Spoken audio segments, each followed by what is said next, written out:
지금도 그날이 생각나면 가슴이 답답해집니다. 벌써 10년도 더 된 일인데 말이죠. 저는 올해 예순을 바라보는 평범한 가정주부입니다. 남편은 작은 회사를 다니고 딸 하나 아들 하나 키우며 그럭저럭 살아왔습니다.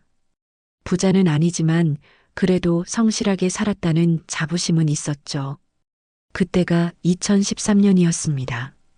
제 나이 48, 딸아이가 대학을 졸업하고 취업 준비를 하던 때였어요.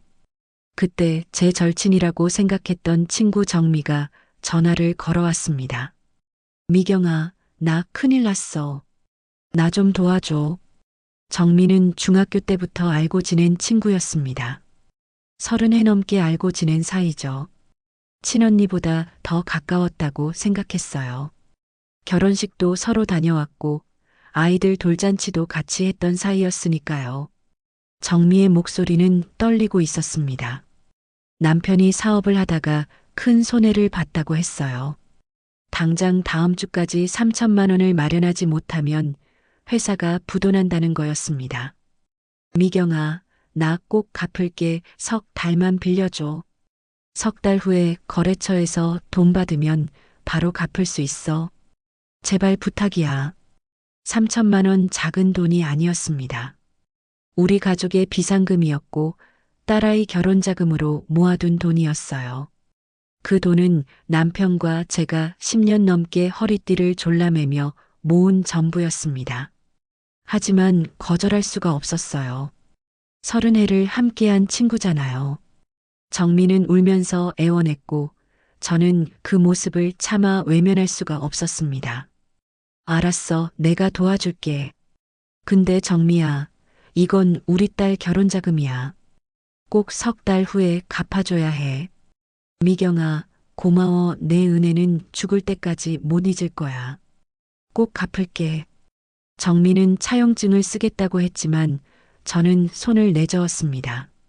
30의 친구인데 무슨 차용증이 필요하냐고 그냥 말로만 약속하자고 했죠. 지금 생각하면 그게 제일 큰 실수였습니다.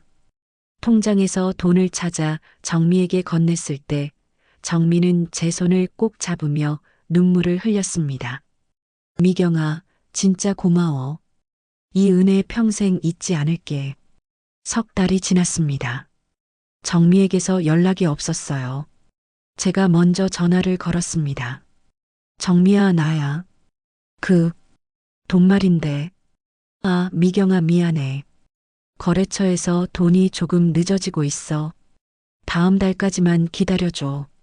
그렇게 한 달이 또 지났습니다. 다시 전화했을 때 정미는 짜증 섞인 목소리로 말했습니다. 미경아, 너도 진짜 너무하네. 내가 안 갚을 것 같아? 조금만 더 기다려달라고. 그때부터 정미의 태도가 달라지기 시작했습니다.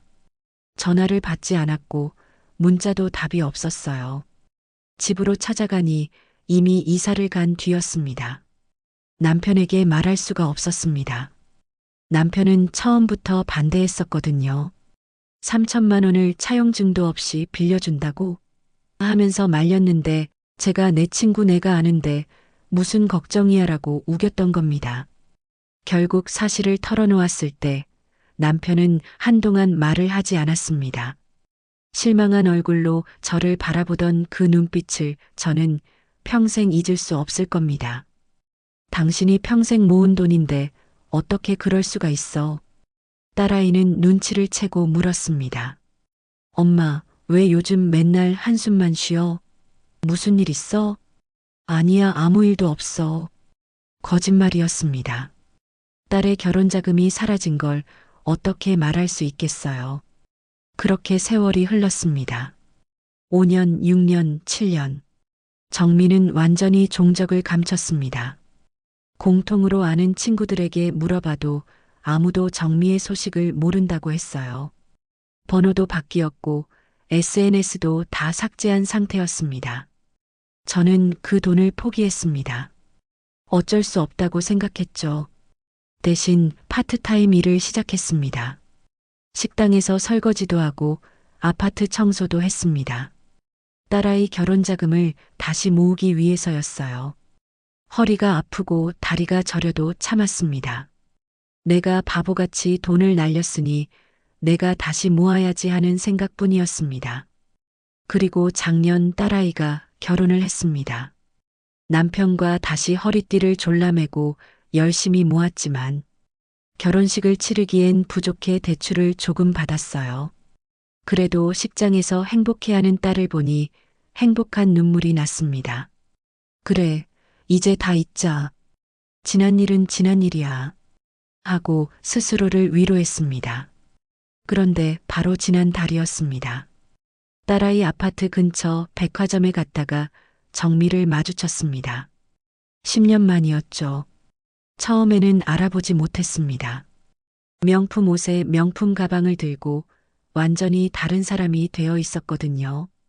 그런데 정미가 저를 알아봤습니다. 어머, 미경아. 반갑게 인사하는 정미를 보고 저는 말문이 막혔습니다. 마치 아무 일도 없었다는 듯이 환하게 웃고 있는 그 얼굴이 믿기지 않았어요. 미경아, 오랜만이다. 어떻게 지냈어? 정미야. 아, 나 잘 지냈어. 우리 둘째 아들이 재벌집 며느리를 데려왔어. 완전 대박이지? 요즘 아들이 용돈도 많이 주고 우리 며느리가 명품도 사주고. 넌 어때? 10년 동안 연락 한 번 없던 사람이 마치 어제 만난 친구처럼 떠들어댔습니다. 3천만 원 이야기는 단 한마디도 없었어요. 정미야, 10년 전에 빌려간 돈. 순간 정미의 얼굴이 굳었습니다. 아, 그거? 미경아, 아직도 그 얘기해? 벌써 10년이나 지났잖아. 10년이면 소멸시효도 지나고 나 그때 얼마나 힘들었는지 너도 알잖아. 미경이 너도 이해해 줄 줄 알았어.